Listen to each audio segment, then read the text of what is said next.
Evangelho de Lucas, capítulo 14, versículos de 15 a 24.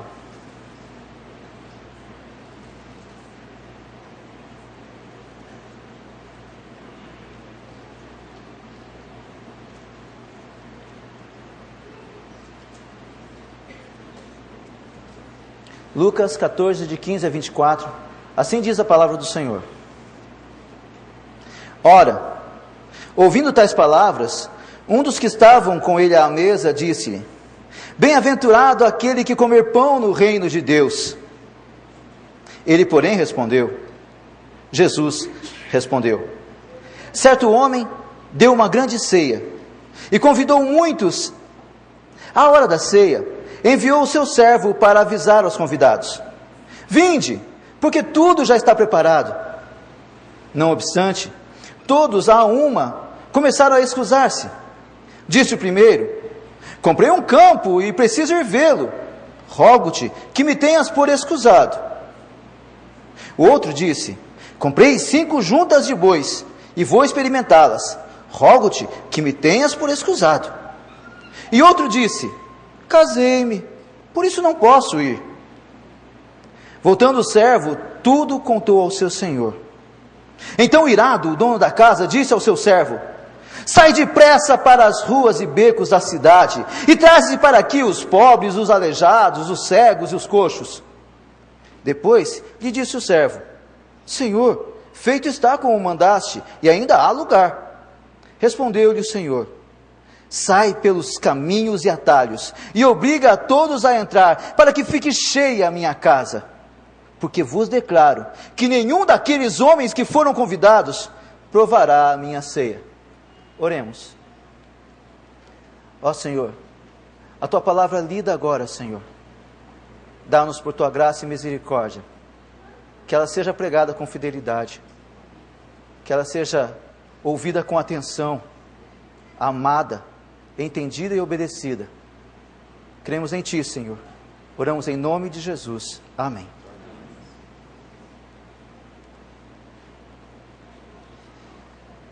Essa noite eu quero falar com os irmãos, da parte do nosso Deus, sobre um problema muito sério, que como uma erva daninha, como uma peste, tem se alojado, tem tomado lugar e tem feito grande mal às nossas igrejas. Eu chamo este problema de a desobediência educada. A desobediência educada. O Senhor Jesus, onde ia, onde quer que fosse, tinha pessoas ao seu redor. Havia pessoas que o amavam de verdade. Havia pessoas que gostavam dele. Haviam pessoas que o odiavam. Mas poucos mesmo, tinham coragem de olhar nos olhos dele e dizer que o odiavam. Apenas em seus últimos momentos, já próximo à sua crucificação, é que ele se deparou com seus inimigos sem a capa da hipocrisia que os mantinha protegidos. Pois onde quer que o Senhor fosse, havia pessoas muito educadas que o odiavam. Pessoas que não tinham os seus corações dispostos ao Senhor, mas podiam olhar para ele e falar candidamente: Bom mestre. A Bíblia diz que o Senhor Jesus nunca se enganou com tais pessoas, porque Ele conhece o coração humano. Ele sabe quem somos, o que pensamos. Eis aqui um momento especial, em que Jesus estava falando num banquete. Um banquete ao qual Jesus tinha sido convidado. E reparou Jesus a maneira como as pessoas procuravam os primeiros lugares, a maneira como as tais pessoas procuravam ser engrandecidas e se fazerem notadas. Jesus fez questão de dizer a elas que essa busca por ser exaltado, essa busca por ser homenageado pelos homens, é uma busca que tem tudo para não dar certo. Porque melhor é se sentir menos e alguém então nos dar valor, do que se sentir grande e alguém colocar em nosso devido lugar. Alguém nos colocar em nosso devido lugar. Após Jesus falar sobre isso, Jesus disse que quando quiséssemos mesmo fazer o bem a alguém, não façamos apenas algo de que nós possamos receber em troca, receber a retribuição, mas que busquemos, sim, fazer o bem a quem não pode nos pagar, a quem não pode nos retribuir. Que o Senhor Deus, o Deus eterno, Ele há de recompensar o bem feito. Nesse momento, então uma voz se levanta, e foi aí que eu comecei a leitura. Quando alguém disse assim: bem-aventurado aquele que comer pão no reino de Deus. Uma palavra tão bonita, não? Talvez se disséssemos isso na igreja, todos responderiam amém. Mas o Senhor Jesus não disse amém. O Senhor Jesus não deu tanta atenção aos vivas que aquela pessoa esperava ouvir. Ele contou acerca de um homem que também tinha dado um banquete. Jesus está com essa história, a história desse banquete, essa parábola, esse ensinamento, essa lição sobre o banquete, está nos ensinando, está nos denunciando. Se realmente nós amamos tanto ao Senhor Jesus, como dizemos que amamos, se realmente nós o queremos tanto quanto dizemos que queremos, se nós cremos tanto quanto dizemos que cremos, o Senhor Jesus coloca diante daqueles homens, não um viva, não um assim seja, mas um será? Será mesmo assim? Será mesmo que o povo chamado povo de Deus, ali naquele momento era o povo de Israel, aqui somos nós, Igreja Presbiteriana? Será que o povo de Deus de fato tem tanto prazer em receber o convite do Senhor?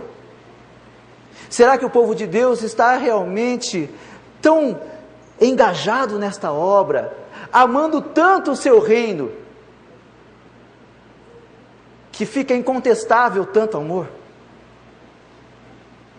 A história que o Senhor Jesus conta é desse homem, um homem rico, que preparou uma grande ceia,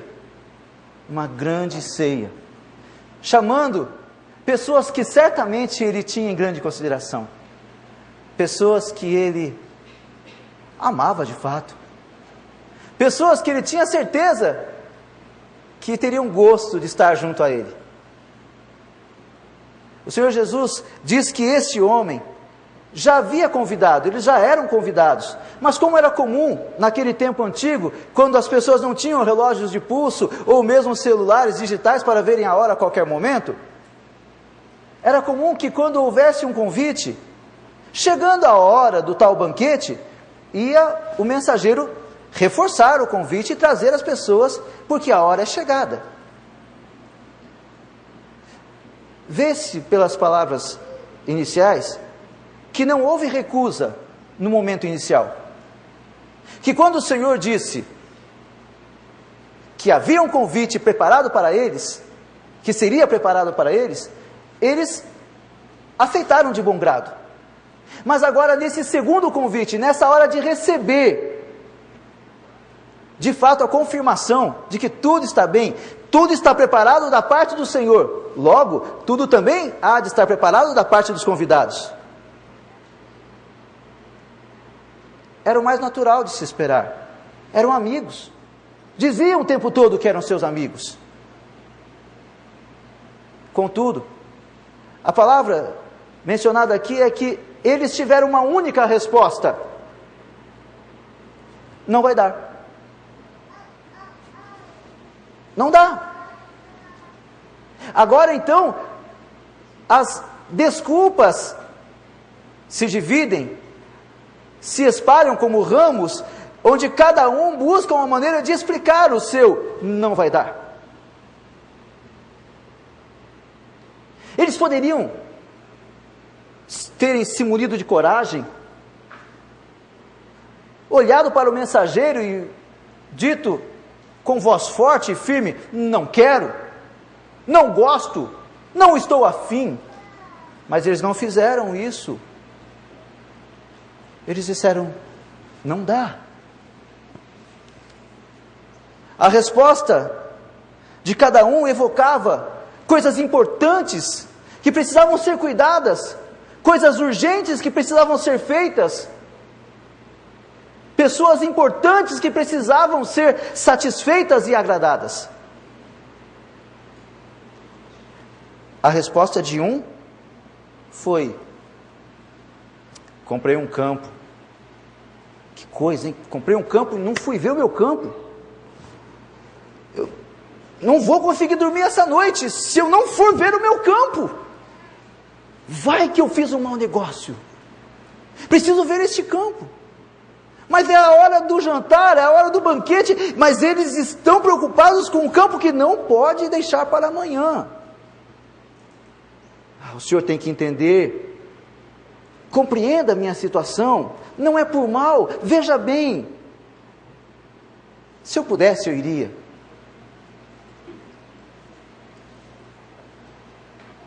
O outro diz: comprei 5 juntas de bois, são 10 bois, 2 pares, né? Ou melhor, um par, né? São 5 pares de bois, são 5 juntas. Para arar a terra, um trabalho importante há de ser feito com esses bois. Surgiu agora uma dúvida: vai que esses bois não são tão bons assim? Podem estar doentes, podem não estar preparados para um trabalho árduo, o trabalho de puxar o arado. Convém verificar. Me desculpa, não vai dar para ir no seu banquete. Preciso ver isto com urgência. O terceiro, numa conversa bem coloquial, disse nesses termos, mais ou menos nesses termos: eu casei. Olha, entenda, estou em lua de mel. Eu tenho coisas importantes a tratar com minha noiva. Logo, você há de convir comigo que banquete não combina. Você há de entender. Não posso ir. Bem, irmãos, desculpas educadas, desculpas bem trabalhadas, ou nem tanto assim, desculpas. Porque o bendito campo comprado não vai sair do lugar. Ele espera até que você volte depois do banquete. Você não precisa correr para esse campo agora. Se você comprou, já fez o negócio, não precisa verificar mais nada. Feito está. Os tais bois, é certo que não morrerão de hoje para amanhã. Você não foi louco ao ponto de comprar bois que não tivessem condições de esperar, ao menos pelo dia seguinte. E sua esposa? O que ela tem contra o dono do banquete, que não pode enfeitar, adornar a bela festa com sua presença? Havia, sim, um quê de legalidade nesse pensamento, uma desculpa até um pouquinho trabalhada, porque lá em Levítico capítulo 24, versículo 5, nós vemos que o homem recém-casado, ele tinha 1 ano de liberdade para não prestar o serviço militar obrigatório. Este homem recém-casado tinha 1 ano para providenciar alegria à sua esposa e também para poder logo ter seu filhinho, e então depois de 1 ano ele iria para a guerra. Logo, durante aquele ano ele estava mesmo livre para não participar de um evento bélico. Mas era um banquete, não estava convidando para a guerra, era só um banquete, uma prova de amor, uma prova de estima, uma prova de carinho, era só um banquete, nada que impedisse a presença dos noivos naquela celebração, naquele evento. Pois bem, o Senhor, Ele tinha um propósito. O banquete seria feito, o banquete seria dado, seria oferecido, quer aqueles homens fossem ou não. Não era a ausência deles, não seria a ausência deles que iria impedir que o plano fosse executado. Ele mandou chamar as pessoas menos afortunadas, as pessoas mais sofridas, aquelas pessoas que, pela lei de Moisés, não poderiam entrar no templo, aleijados, mancos, cegos, pessoas que eram afastadas do convívio social normal e que geralmente viviam a mendigar. Porque se pessoas importantes desprezam o banquete desse Senhor, pessoas famintas certamente não vão desprezá-lo. Ao encher, ou melhor, ao trazer aquelas pessoas para o banquete, não encheu, não completou os lugares. E a palavra do Senhor é: vai e obriga quem você encontrar pelo caminho, pelas vielas, pelas estradas, pelos campos afim, tragam todos aqui. A palavra que obrigar não quer dizer que nós devemos levar o evangelho à força, não pegar ninguém na marra, não é isso. Obrigar significa: não aceite o não como resposta, fique no pé da pessoa e diga: você vai, você tem que ir, vai ser bom demais, vai ser muito legal. Afinal era um servo só, ele não teria força de levar ninguém amarrado para o banquete, e nem seria adequado fazer isso. Mas era para não esperar não como resposta, e insistir, até que finalmente toda a casa estivesse cheia. Disse o Senhor ao final, nas palavras de Jesus, Ele disse que: vos é claro que nenhum daqueles homens que foram convidados provará a minha ceia. Que fique bem claro que arrependimento pela fé, segundo a Bíblia, conduz ao perdão. Desculpas, não. Arrependimento pela fé conduz ao perdão. Desculpas, não. Se para cada pecado nosso nós tivermos uma desculpa, não estamos arrependidos de fato. Quem não se arrepende não pode esperar o perdão. Sabemos que não é o arrependimento que nos faz sermos perdoados, é o sangue de Cristo derramado na cruz do Calvário. Mas o instrumento que Deus usa para manifestar a sua graça sobre nós é sim através do arrependimento, que Ele mesmo desperta em nossos corações. Pois bem,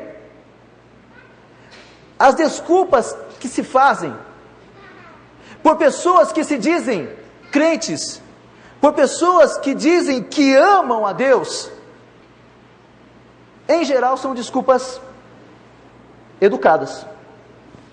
É difícil você ver um crente dizer que não quer nada com Deus, não quer nada com a igreja, não quer nada com compromisso, não quer nada com a verdade. Eu mesmo nunca vi. Em geral, os crentes pecam educadamente. Tem as suas explicações. As pessoas religiosas, como as tais que estavam sempre ao lado de Jesus, mesmo sem amá-lo, em geral, não o confrontavam abertamente, mas estavam confrontando sim, ainda que não abertamente. Aqueles homens disseram ao dono da festa, ao dono do banquete: tenho coisa importante para ver. Tenho coisa importante para ver. No caso, era o campo. E quantos há nas igrejas que dizem: não posso fazer isso para o Senhor agora, não posso obedecê-lo agora, porque eu tenho coisa para ver, coisas para aprender, coisas para descobrir, coisas para conhecer. A busca do conhecimento em si não é pecado. A busca por descobrir as coisas e por conhecer e vasculhar esse mundo que Deus criou, em si não é errado.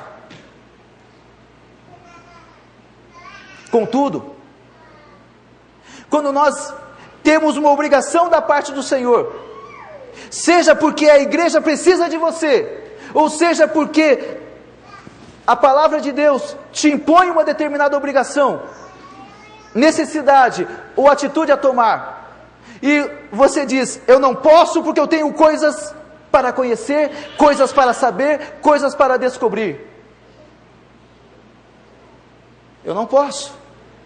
O Senhor deve entender, meu Deus, eu não posso. Desculpas tão esfarrapadas quanto as desculpas que aqueles homens usaram. Há também, quando a pessoa tem a desculpa de dizer: tenho coisas importantes a fazer. No caso, ali em questão era o boi que precisava ser visto, porque um trabalho aqueles bois haveriam de executar. O seu trabalho, as suas atividades, com certeza são coisas que devem glorificar a Deus e trazer benefícios para a sua casa, para seu crescimento pessoal. Todavia, jamais use suas atividades, seu trabalho, como desculpas para não obedecer a Deus. Não passará de uma desculpa esfarrapada. Precisamos estar muito atentos a isso, porque somos prontos a dizer que alguma coisa furou a fila, alguma coisa tomou o lugar. E seja a igreja, seja o reino de Deus, seja as atividades que Deus exige dos cristãos, acabam ficando em segundo, terceiro, quarto lugar, ou perdendo um lugar na vida, por desculpas muito bem engendradas, por desculpas de coisas que precisam ser feitas, que Deus não mandou fazer em primeiro lugar. Mas também aqui a terceira desculpa, de pessoas que precisam ser satisfeitas. Afinal, a esposa. A Bíblia dizia que o homem deveria dar alegria à sua esposa, fazê-la feliz. Mas quem disse que a felicidade do teu próximo, seja esposa, seja filho, seja pai, amigo, seja vizinho, quem disse que a felicidade deles está dissociada da sua comunhão com Deus? Como é que você pode dar felicidade a alguém se você não estiver em comunhão plena com Deus? Tal felicidade é ilusória. Pessoas a satisfazer, mas qual é a pessoa mais importante da sua vida que deve ser satisfeita, se não o próprio Deus? Sejam pessoas a satisfazer, coisas a fazer, ou coisas a descobrir, a conhecer, ainda são desculpas. Nós somos prontos para tais coisas. Nós entenderíamos perfeitamente se naquela hora em que Abraão estivesse no monte, e então ele levantasse o instrumento, o cutelo, para matar seu filho, e ele dissesse: não vai dar, não vai dar, não vai dar, é meu filho, É meu filho, Senhor, não vai dar, não tem jeito. O Senhor tem que entender, é meu filho, é meu único filho a quem eu amo. Qual de nós que não daria razão para Abraão dizendo, eu entendo o seu lado? Quando Saul estava diante do povo de Israel, e Samuel não chegava, já estava demorando há dias para encontrar-se com ele, e o povo de Israel estava pensando em debandar, o povo de Israel estava pensando em ir embora, e Saul viu que o único jeito de fazer com que o povo voltasse à união, voltasse a ser coeso, seria oferecendo sacrifícios, mas Saul não poderia oferecer sacrifícios, Samuel é que era encarregado por Deus para fazê-lo. Quando Samuel chega, encontra Saul já tendo feito o sacrifício que não poderia ter feito. A palavra de Saul foi, movido pelas circunstâncias, eu fiz o que eu fiz. Em outras palavras, qualquer um no meu lugar faria a mesma coisa. Qualquer um no meu lugar faria igual. E talvez nós porcamente concordássemos com ele também.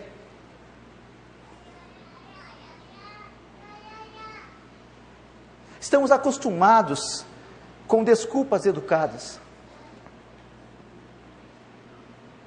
Não obedecemos a Deus e dizemos por que não. E Ele tem que entender.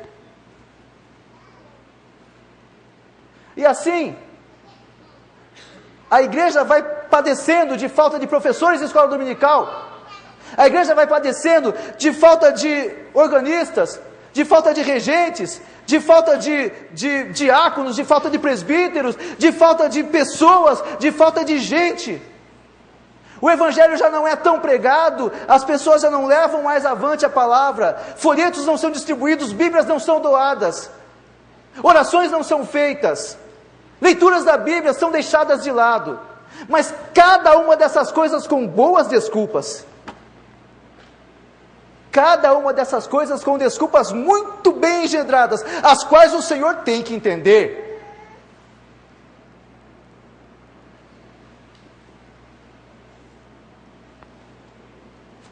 Mas o Senhor disse, eu vos declaro que nenhum daqueles homens que foram convidados provará a minha ceia, porque desculpas não trazem perdão. Desculpas não trazem perdão. Desculpas trazem vergonha. A vergonha quando o hipócrita é desmascarado. A vergonha quando essas desculpas são colocadas ao chão como meras esfarrapadas. Desculpas não trazem perdão. Ele disse, gritou, o tal homem gritou em alta voz, bendito aquele que comer pão no reino de Deus. Mas a igreja talvez não ache assim tão bendito, porque ela tem coisas mais importantes para fazer, coisas mais importantes para conhecer, coisas mais importantes, pessoas mais importantes para agradar.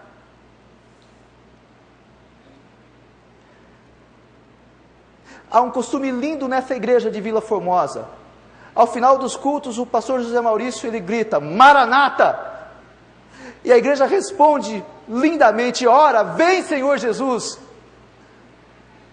Mas eu pergunto, ele pode vir agora mesmo? Vocês querem que ele venha agora?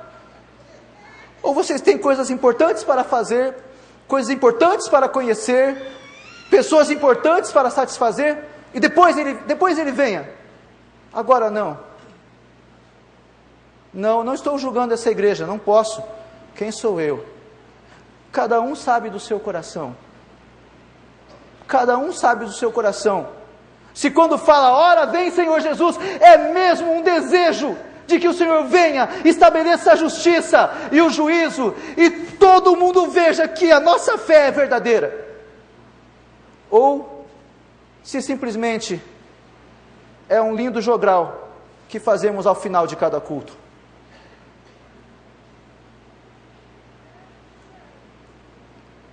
Ora, vem Senhor Jesus. Vem mesmo, eu te quero, eu te preciso, eu te necessito. Eu sou pecador e eu preciso muito do Senhor. Vem, Senhor, vem logo, Senhor. Esse é o seu sentimento? É isso mesmo que você deseja?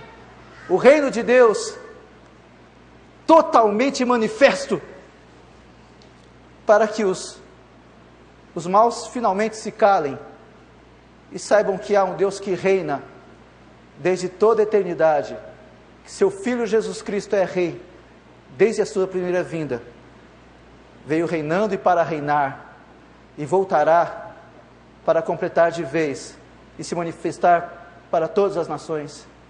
Esse é o desejo da igreja. Então, se tal é o desejo da igreja, não há lugar para desculpas. Se a igreja deseja mesmo o reino de Deus, se a igreja deseja mesmo que o mundo conheça que ainda há fé na terra, não há lugar para desculpas. Não há lugar. Cada um sabe de si.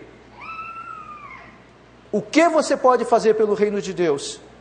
Por esta igreja, pelo seu próximo, em honra e glória do nosso Senhor e Salvador. Cada um sabe de si. Não há lugar para desculpas. Essa não é a palavra do pastorzinho que veio do Parque das Flores. Essa é a palavra de Deus para todos nós. Que Deus assim nos abençoe, irmãos.